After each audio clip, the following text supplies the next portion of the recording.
उलमा फरमाते हैं 15 शाबान से लेके 15 रमजान तक डेली 1000 मरतबा सूरह इन्ना अंजलना पढ़े, चलते फिरते तस्बीह डेली 1000 मरतबा।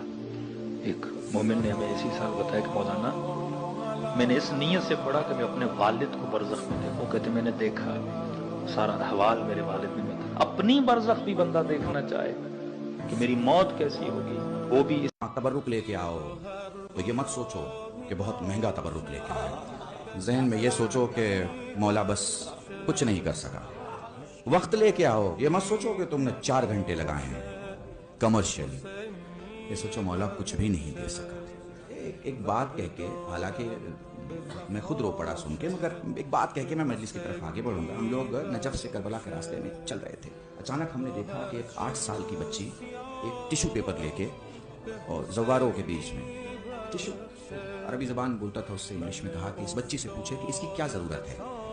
तो वो बच्ची कहती है कि मेरी माँ ने कहा है बेटा हमारे पास ज़्यादा पैसा नहीं है, हम इसी लायक है। अपनी जगह पे पूरी मजलिस से ये जुमला जो मैंने आपके सामने बयान कर दिया। जिसके पास जो है वो हुसैन की बारगाह में लेके खड़ा है, चूंकि हुसैन की बारगाह में जो कबूल हो जाए वो कहीं रद्द नहीं होता, और जो रद्द हो जाए वो कहीं कबूल नहीं होता।